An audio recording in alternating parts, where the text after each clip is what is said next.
Load up. He'll hump anything. He's a fodder pilot's dog. Excuse me while I shit talk your beautiful plane. It's okay. Hey, I'm with Kyle from Bushliner, and I'm also with Larry from Backcountry 182. And Larry just bought this beautiful Cessna, and he's brought it in today to have Kyle take a look at it and do an assessment on it. Okay, a little more context before we get going. Doing a professional pre-purchase inspection on an airplane is an important step in ensuring you're armed with as much data as possible entering into a big investment. But for whatever reason, that's not always practical.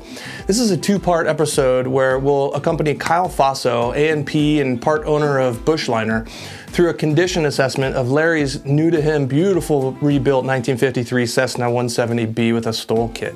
See, Larry isn't an A&P and was looking at this plane out in Illinois and accomplished his own pre-buy.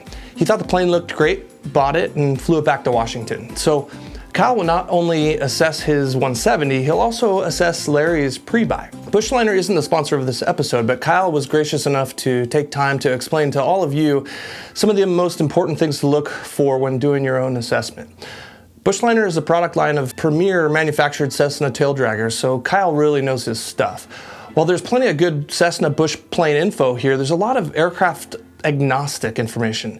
I learned a hell of a lot that I'll take into my Bonanza shopping and my tail dragger home build this spring. I also had a lot of fun, so I know you will too. In part one, we'll do the exterior assessment. Then in part two, we'll pull the plane into the hangar and pull some panels. Also in part two, we'll talk about some Bushliner remans they have going on, plus my friend, certified badass and flying cowboy Jughead Counsell and his dog Dakota drop in for a cameo and some comic relief. Check out his Supersonic F-15 Ejection story. I'll leave a link below to his channel and an AOPA interview with him. I do want to be clear that this video isn't meant to replace a professional level pre-buy, which usually is the right answer. Now, I didn't edit a whole lot out to ensure you don't miss anything, and it's pretty lengthy, but I hope you get a lot out of it. So without further ado, Jim, roll the tape.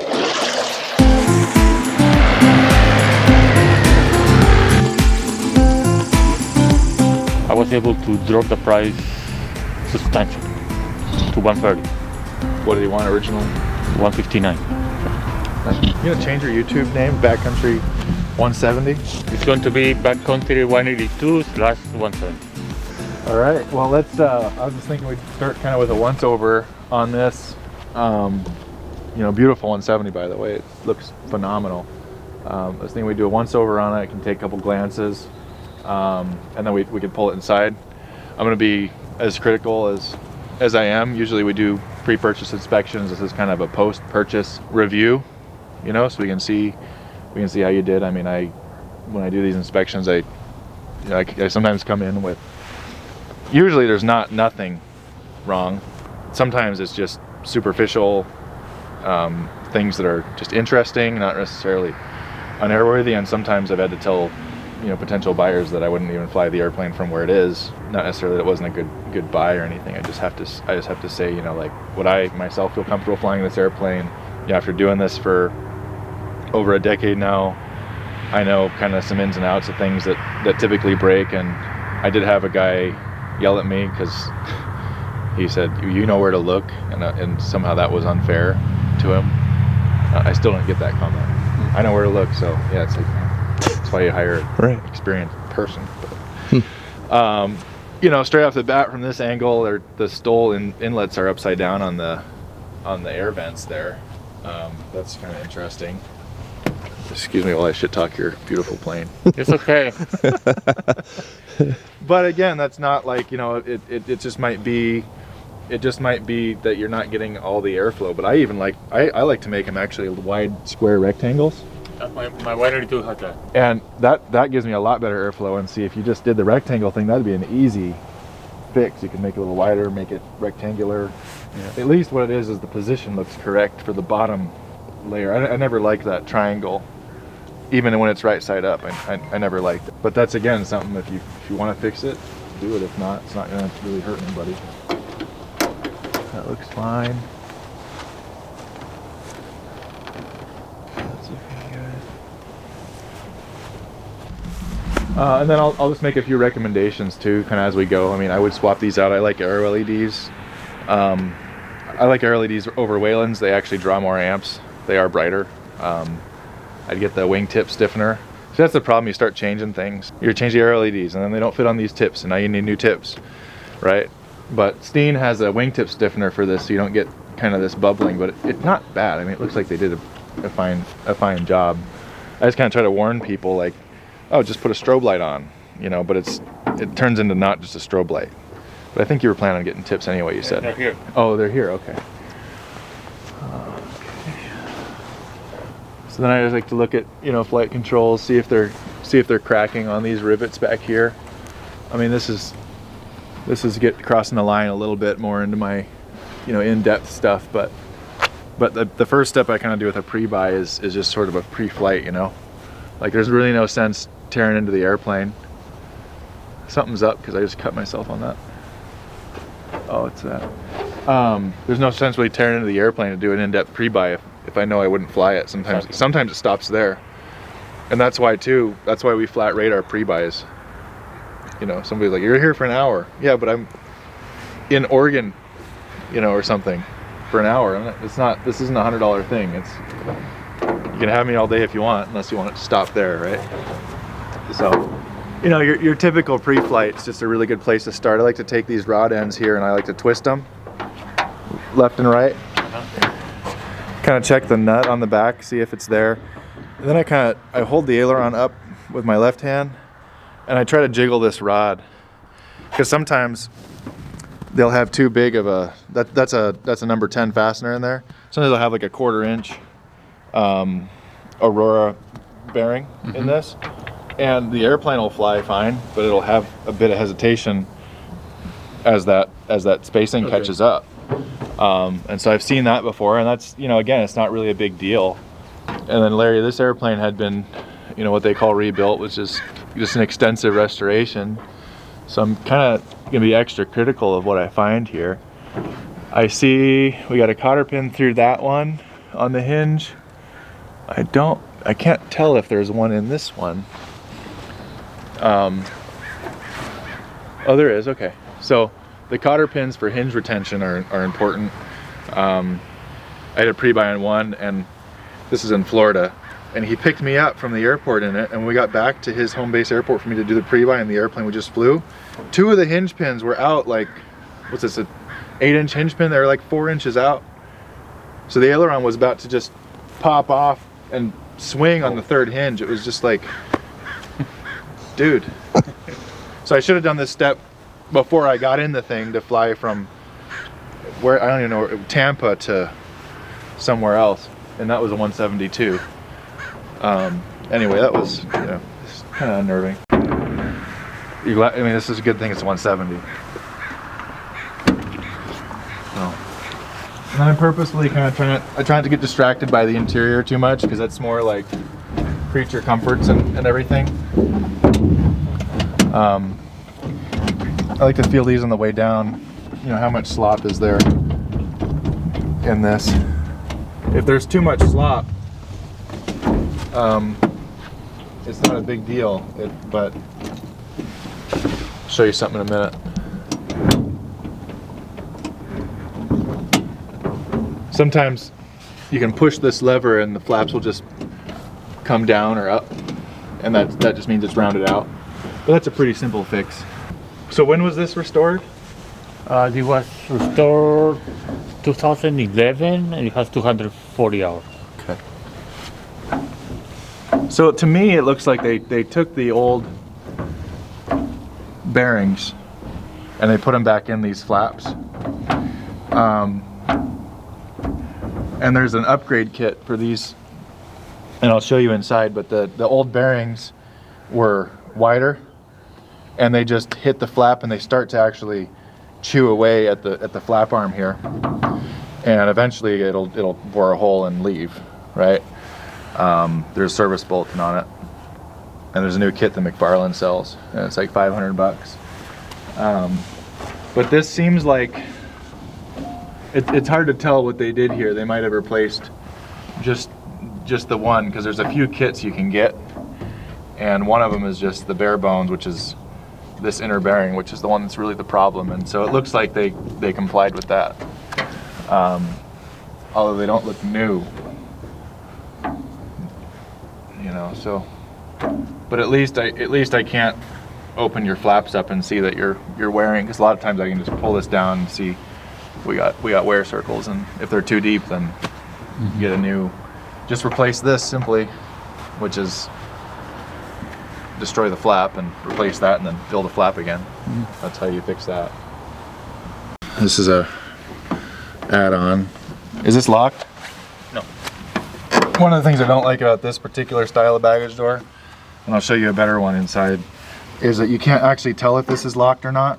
Yeah. And somebody in the past didn't know, and that's why this is bent.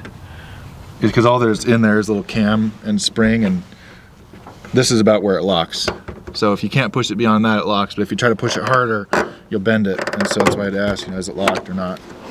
And somebody bent it, well, now it's, well, maybe not, now it's okay. Okay, this is an old style door seal. For sure, that's no doubt just an old door seal. So when they did their restoration on this, they just stripped it, and they didn't even buy or replace a door seal. That's kind of disappointing, honestly, but it'll fly. So, but they did a decent job at fitting the baggage door. They never came stock with them, so this is like a 172 door or something. It's kind of funny because the 170, when you cut a baggage door, and it always leaves this little useless tab of aluminum, and the 180 actually down here, the 180 actually right about there, it jets out here. Actually underneath it jets out, but it comes up so that this continues all the way back, and it's aesthetically better. It flows better. Technically stronger. 170 baggage doors are always an afterthought, right? So, I think they did a decent job. These are Cherry Maxes. I don't like that because they really don't need to be there. You can get to this area easily. Is the battery still in the back on this? Yeah. Okay.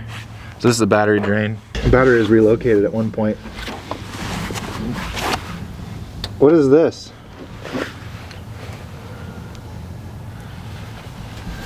That looks like shit. That's a weird rivet is what that is. You can see the hole. This step broke at one point, so they welded that there.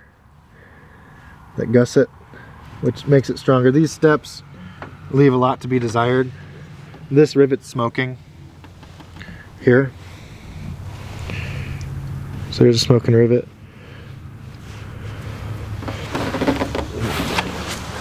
There's safety wire here, Larry. Where? I don't know. I don't know why it was there. Here. From the drain, probably? Yeah, well, it's coming out the drain. I mean, somebody just left a piece in there. I just don't want that in my lawn. Tire popping. We've got articulating seats, so those are nice. Are those 182 seats? They're just 172 or 182. I don't know, and they use a lot of common parts when they put these together, so they're probably either one or slightly, slight variation makes it a 172 seater or not. I don't know if they replaced the windows. That's just a scratch. Those feel like thicker windows than stock, but maybe not. One thing that drives me crazy on the way these old ones are built is a soft aluminum like tab here, and you can't even get you're supposed to like put the interior and then not bend it somehow, and they always bend and then they always chip, and that's just kind of why I go for the more utility interior when I do them. Is you just put the window in and it's powder coated frame and that's it. They don't put the interior trim in at all because all it does is look bad later. Are you gonna leave the headliner in this? For a while. For a while. Yeah. But you got the BAS seat belts, those are nice. You got the good ones too. No, you don't want the ones that connect to the floor. You can't get out of them when the airplane ends up upside down in the water, which is something we all want to be prepared for, the tail dragger. And I try to kind of mentally calibrate myself. This is a pre-flight. So otherwise I start getting real close on stuff, and I get distracted and we're here all day. Take a look at the tail. I want to know if it jiggles, which it doesn't. That's pretty normal.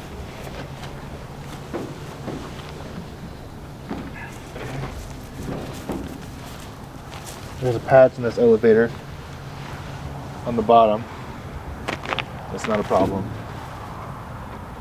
You got good fall through on this. You should just be able to let this go, and it should fall by itself. And if it needs a little help, like just a little bump or something, that's okay. You know, I think it just needs some lube, because it's not. What it's not doing, it's not hanging up on the controls. It just needs a little lubricant. Maybe some graphite on the yoke bearings. You know, this feels really nice. That feels very light.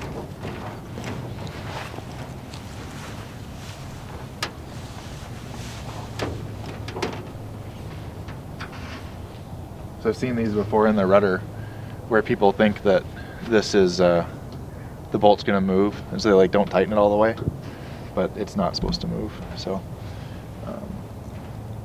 you're supposed to have that tight, and that looks good.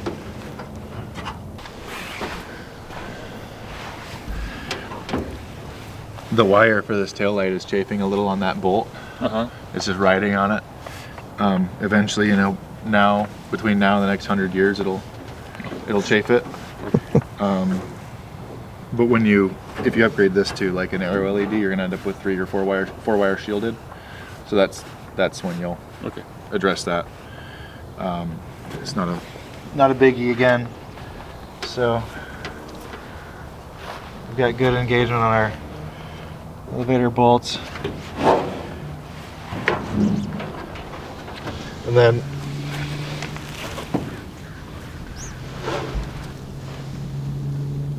see this tail spring here? Yeah. That's getting ready to snap. Really? Yeah. This bent backward angle here isn't good. And this is supposed to be parallel to the ground. And it's pointing down. It's pointing down, and what'll happen is you'll end up getting shimmy, okay? And it's gonna be even worse with this. And if you think about the geometry, you put even bigger tires on this. So this, being down like this, if you had the small tires on it, it'd be even further down. So this tail spring's gotta be addressed like right now. It looks like see this second spring here, they rounded it back a little bit. And that's a good thing, because what it does is it gives the spring a little radius to bend on. I snapped one, and I didn't round the spring. I just had a square spring. Yeah. I mean, just that little radius matters, but I just had a square spring. What it does is it grabs it, just snaps it, like trying to break thick metal or hard metal on a shear. Yeah. So this is a good thing, but this is just a tired spring. So I wouldn't do anything super crazy. Like drop it on there. That's also weird. They shaved that. It looks like, I don't even know if this is a 170 spring. It's not. That's not a 170 spring at all. That's a something. I don't know what it is. Maybe it's just even flat stock, but they shaved it down here. It's wider than the rest of the spring pack, and then they shaved it down here to go into this thing. Yeah. And I don't know what this blue strip is. I don't know what that piece of metal is. It doesn't look like it's anything bad, but it's just not supposed to be there. It could be deserving of a place to be there, and it's just a minor change or a beef up. I'm like, it's not illegal or anything. Okay. And if this spring's an owner produced part, it's probably okay to do it. But it looks like a tired. If it were a 170 spring, I'd say it's tired. I don't know what it is. So we'll leave that there for now. Those are a little interesting. That's kind of a new one for me. They look like they'll work fine for tailwheel steering, but it's not the right part. It's supposed to be that little hook deal. Can't remember what they're called. This looks like a fine solution to the problem that kind of persists in these. The problem is if they break on you and you crash, then they don't have Cessna to blame. It's you, right? For having, you know, weird tail wheel steering chains. But I'd still fly it. I just would change that. Okay, trim. Not too much to see here for now.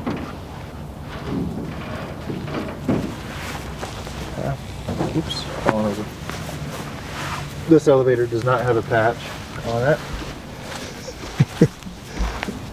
I can check our bolts again for threads.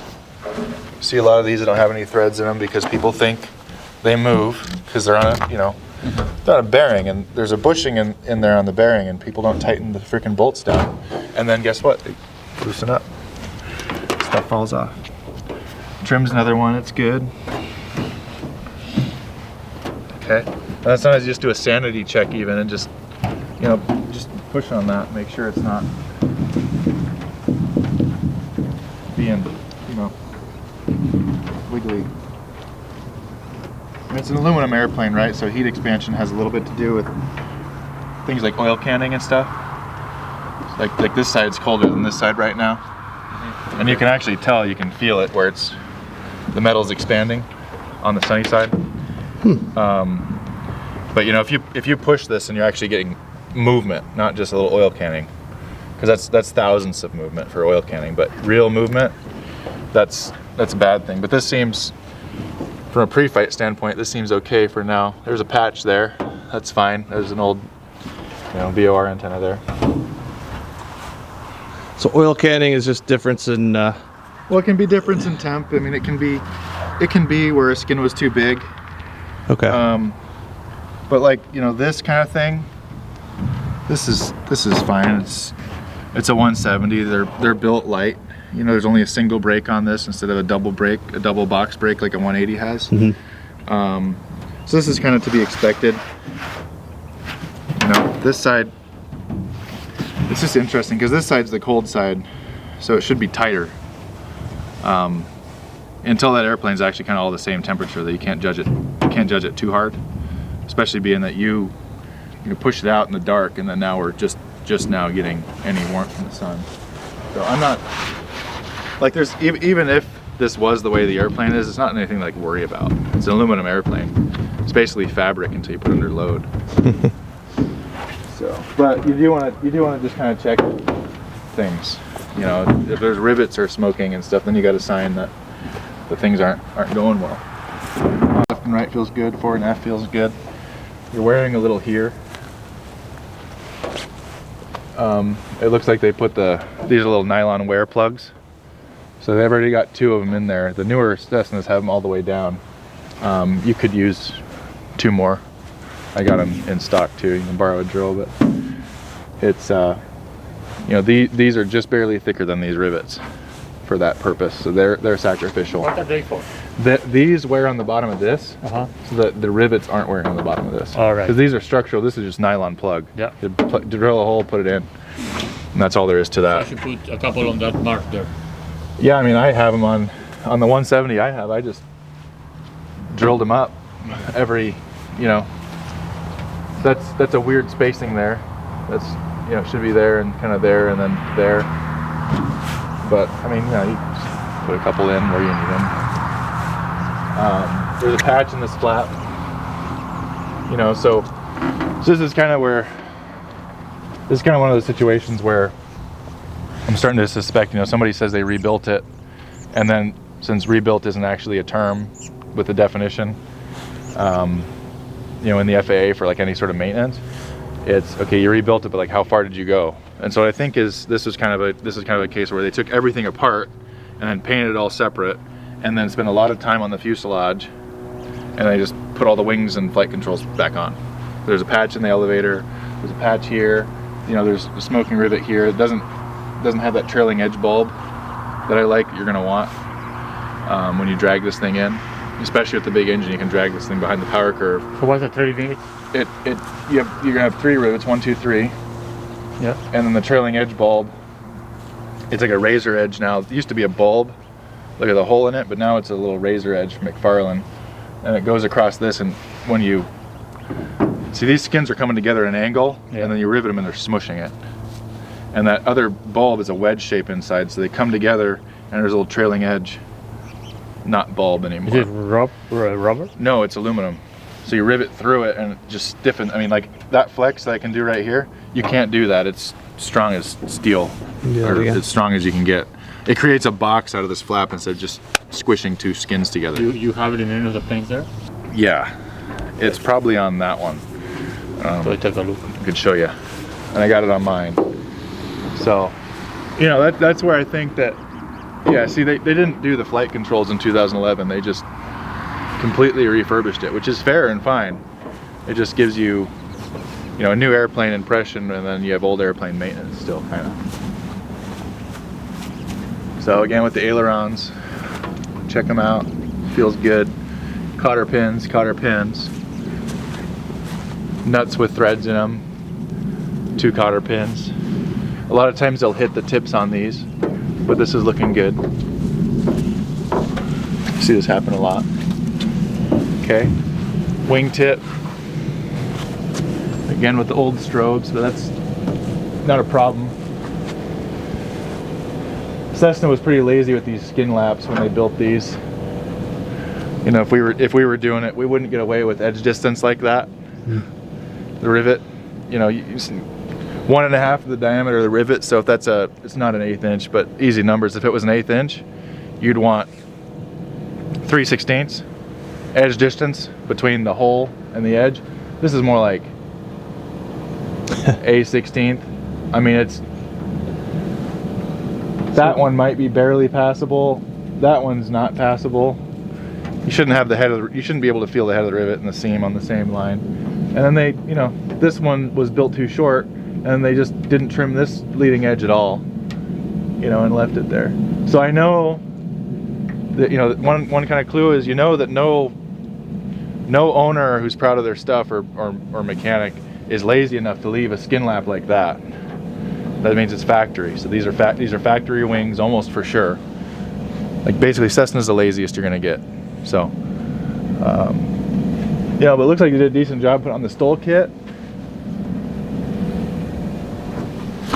I feel like they've done this before because they rolled that leading edge like a lot of people don't.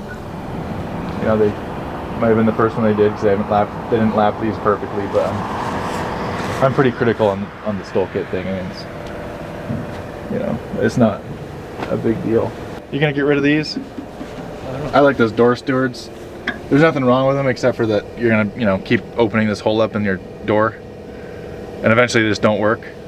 I like to patch these and make them go away and take these things off. And to me, they're a hazard if you don't have huge tires. What are these, 31s? Yeah. If you don't have huge tires on, you can hit your head on these. Oh, there's a screw coming out right here on this fairing. So you just want to tighten that before you leave. Okay. Larry? Yep. I'm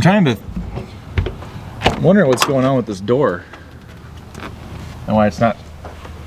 Oh, so you have doors. You have door stewards. Yeah. But you also had that. No, don't need that anymore. No, you don't need that thing. Get rid of that. That thing's pointless. That thing's just stopping your door from opening. Is that the screws or? Oh, just 4 screws and it's I would gone. take it out. Yeah. Yeah. These are old door seals too. I'd get the new ones. They're the air. They're the what? They have air seals. How you call them? They're air seals? Yeah. What do you mean air seals? You know those? Are they pneumatic? Yeah, pneumatic. Oh, really? I haven't seen The those. inflatable seals. I haven't seen those on 170 before. How do you actuate those? There is a. Yeah. This one on and this. Oh, wow. The hand pump or something? No, it's a switch. Yeah, there's some with hand pumps too. Yeah.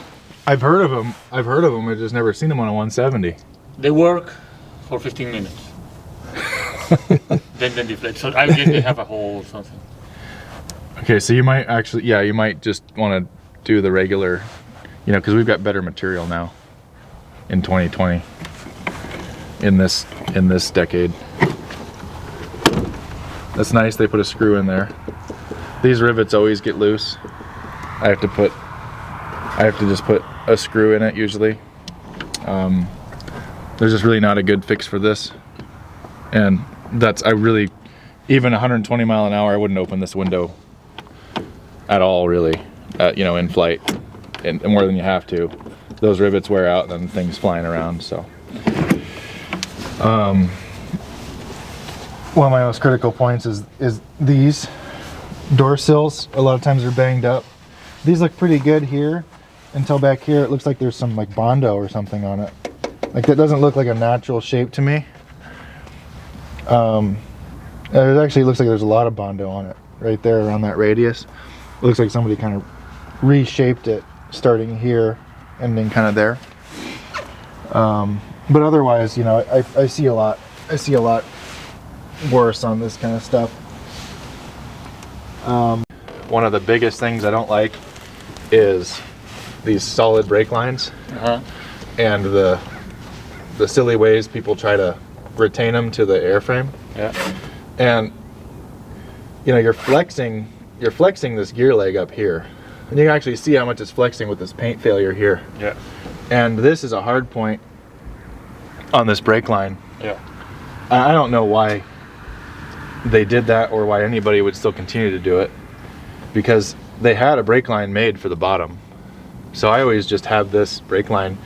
There's a nice fairing you can get and glue on here, and I always make that brake line out of flexible stainless, and I just flex it up to here, especially for guys like you and me who are going to work their gear a ton. That brake line is going to fail you sooner or later, probably sooner. So you got to be aware of that. But back to this door. So this has got a modified door latch. This is a 172 door latch. And is that why it doesn't shut all the way? Is because How do you lock that door? what? Can I lock it? Can you what? Can I lock the door? No, it doesn't seem like it has a lock on it. There is a lock. There is a provision, I'm sure, but it doesn't seem like it has a lock. I thought it was like if you pull up. This doesn't pull up. This is a 172 door latch and door post. You know, you really should make a cover for this. The 180 has the same cover. It's just a triangle piece. Rolls around here. I've seen some people even roll it and then they bend it again back here, but and that's a little missed hole there. Again, would I fly it? Yeah. Anyway, that's a 172 door, and it looks like they just never got it to really work completely right. There's a way to adjust this more in. Okay, so it will be more flush. So you might be able to suck it in more here, but then the door is just not. See, it even went further in just with that, because it's got this gear thing. Yeah. I don't know. I mean, this door just wasn't made for this airframe, and doors are a tricky thing. So, you know, is it gonna hurt anything? No, but it's just things I look for when you look over somebody's restoration. You know, I mean, I don't like the door, but I'm not gonna not have fun in the airplane because of the door. And from 3 feet away, you can't tell anyway. So, yeah, it looks like there was some work done on the thing too. I don't know.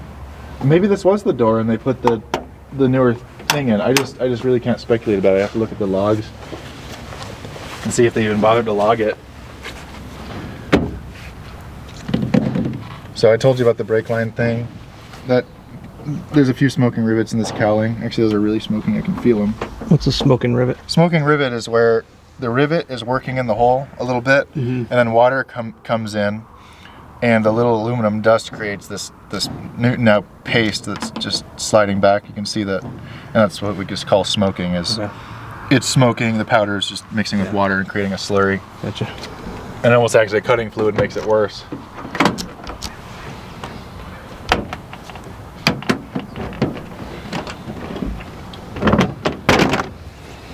Okay.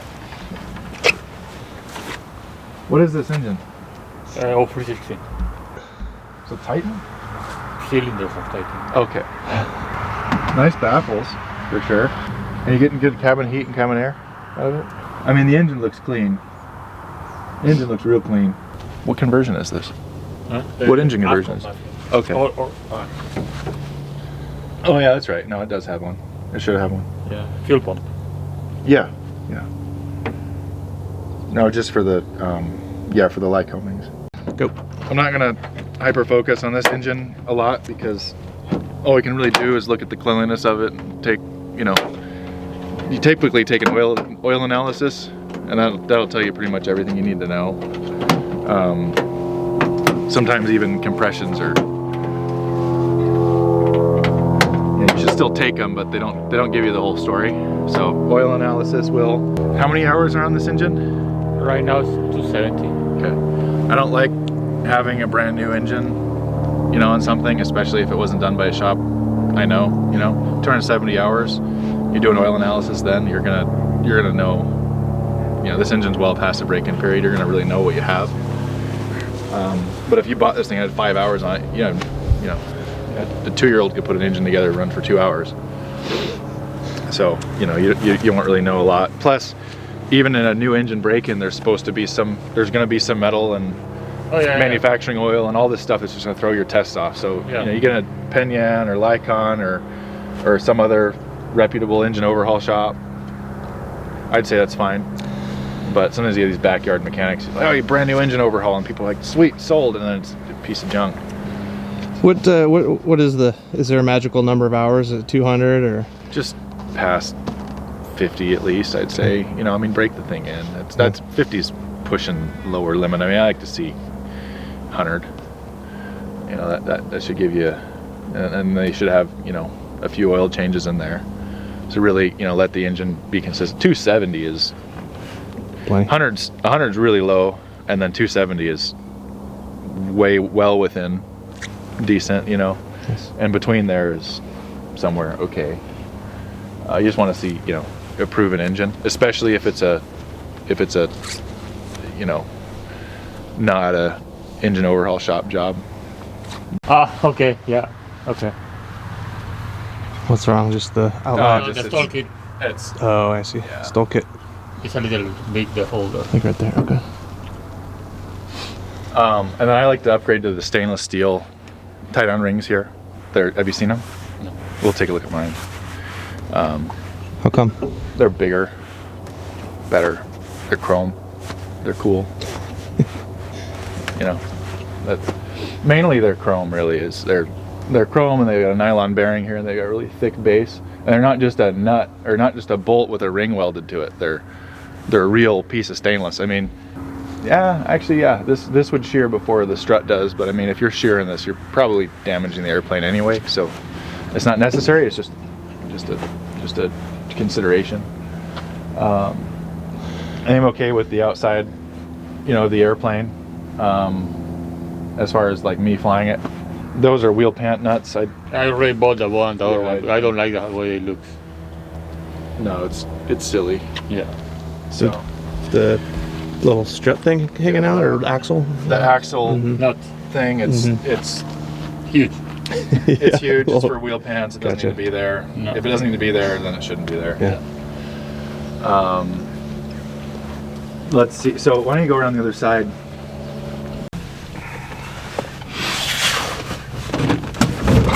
Okay. So look right here. So this is usually a rivet with 2 washers on it, and it's to retain, if you zoom in on this, it's to retain, it's the hinge point to this guy, and this guy snaps into that. It snaps into these settings here, and that's your flap. That's your flap setting, 10, 20, 30, 40. But what it looks like to me is You have 20, 30, 40. I'm able to turn this. Sure. And I don't particularly like that. I would rather have that rivet in there that's secure, because if this nut backs off, you're gonna lose this, and your flaps are just gonna do, you know, kind of whatever they feel like doing. You know, so I would like to see that replaced back to the way it's supposed to be. You only have 20, 30, 40? Yeah. Well, you need 10. Yeah, there's 20. No 10. The 10 would be there. 10 is my favorite flap setting. I think actually you can, because it's in the 170 parts book. For a superseded part number has the 10 flap. So you can take this old one out, put a fresh one in that's got the 10 flap, and you should be good to go.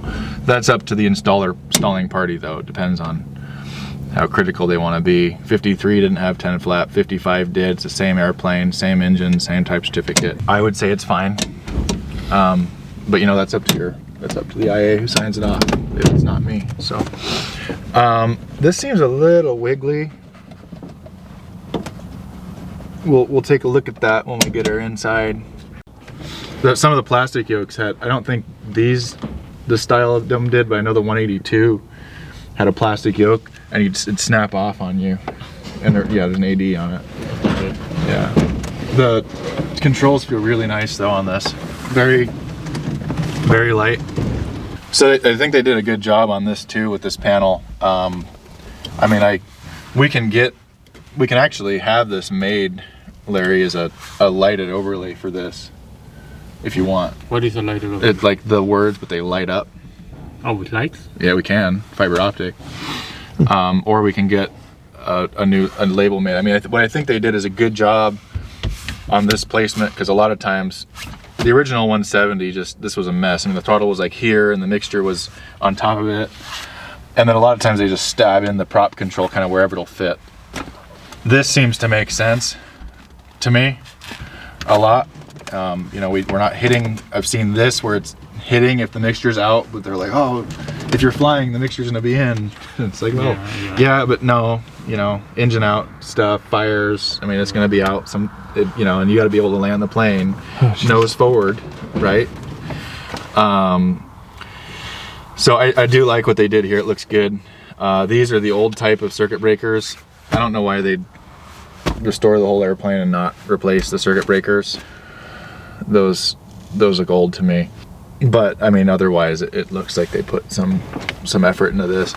This could be argued that it's not in clear view of the pilot, but the airplane's only 30 something inches wide anyway, so you know, it's probably fine. That one keeps opening up. Like when I start the engine, it's open. It opens. Yeah. That magnet might be. So I have when I build glove boxes, I have, oh, this is magnetic here. When I build glove boxes, I put springs in this. I take some of these loops out and I put springs in, and then it'll at least help it. It'll encourage it to be closed more than right now it wants to be open, or at least make it, you know, kind of neutral gravity wise. Yeah, that's a lot.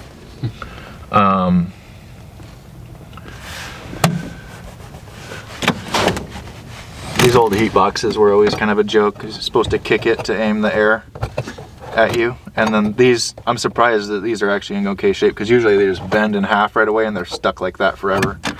So that's kind of surprisingly nice there. That hose clamp was loose. I'm trying not to fix your airplane, I'm trying to look at it. And then the panel, you know, that looks like they did a decent job on that too. I mean, it's simple and good. I kind of like glass myself. I know you don't, Larry. And then we've got our ADS-B, GPS. I mean, the 170 panel just doesn't lend you many options. You know, having the GPS down there isn't my favorite, but hopefully you're looking outside anyway. I look outside all the time. Yeah, I mean, just, you know, I'd fly it overall. Some of the stuff and some of the workmanship I've seen here raises a few concerns. You know, and now I have a pretty good idea of what they did and didn't do on this airplane. I know that's it's not new by any sense.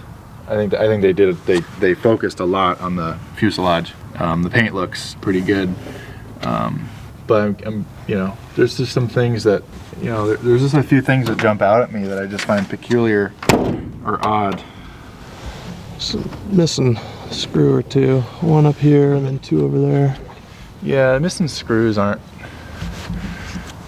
you know, if all your mechanic can do is tell you you're missing screws on your pre-buy, that's all I can do. But yeah, you're missing screws. And we've got what, Del Air tanks? Yeah. Okay. So I put 175 wings in the 170 initially, but the only problem with them is the fuel outlet is just forward of that antenna there. So more on the back side. And so if you're back, all the fuel's along the back spar, but you can see how big the tank is along the aft spar. It's pretty small. And so you've got 2 or so gallons unused in the actual, right? Not whatever they say they say it's supposed to be, and people always go, oh, POH says this. Well, okay, doesn't matter. Actually, if you're behind the power curve, flaring, landing on a hill, any of that kind of stuff, you got a good amount, you got a good amount of unusable fuel. 2 gallons aside, that's really good. The problem is you take off with, I don't know, 8 gallons total because you want to get out of this place, and you're burning 10 gallons an hour, so you're barely on VFR reserve. You just want to get over the hill to whatever. Back, you got good fuel flow with 4 gallons on board minimum. You go forward like this, and all that fuel goes to the forward spar, and it spreads out over a longer area. And this happened to me. I almost had an engine out with the 175 wings, which are, yeah, these are the smaller. This is 52 gallons. Yeah. So the bigger Del Air tanks are just to make it even worse. The fuel along the forward spar, it's dispersed enough to where it doesn't even get to that back pickup. And I had like 10 or 12 gallons on board, and I'm sputtering, about to quit, because I can't. And my situation was, I can't maintain altitude because I don't have enough fuel to run at that power setting to get there. And if I do this, it's even worse. And if I'm gonna pull the power back and I'm gonna descend slightly 200 or 300 feet a minute to get there, well, now the fuel, I can't even access it because it's all forward. Mm-hmm. So I'm just sitting there feeling really screwed, ended up landing in a hayfield with power. Not an emergency, but close. It wasn't an engine out, but it would have been eventually.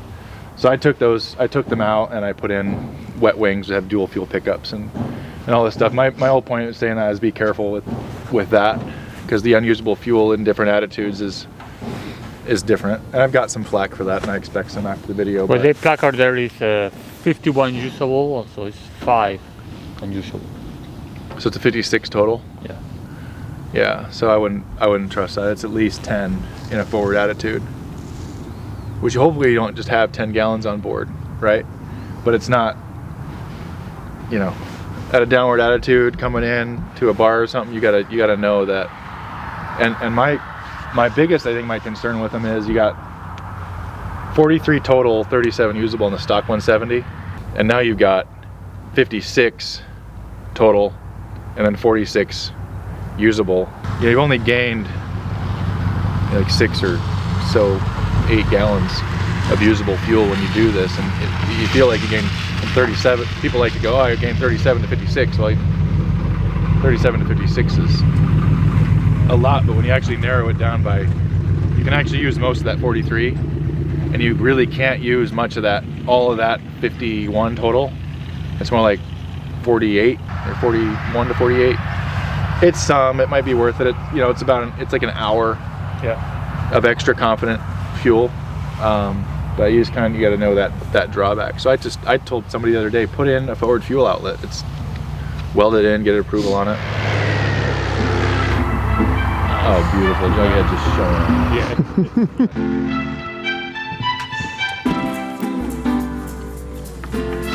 Yeah. Reunion. I don't know if I've seen you since Alaska or Flying Eagles. I saw his name on a briefing board. This is property of Jughead. I'm like, who the hell is Jughead? Well, maybe you must have been there at the very end. So I left there, what, September? Just to have a love affair. He'll hump anything. He's a fighter pilot's dog. Oh, good to be around another fighter pilot. I just retired. If you're still watching, you'll definitely want to check out part 2 as we dig a little deeper under some panels inside the hangar. Until next time, you're cleared to wreck.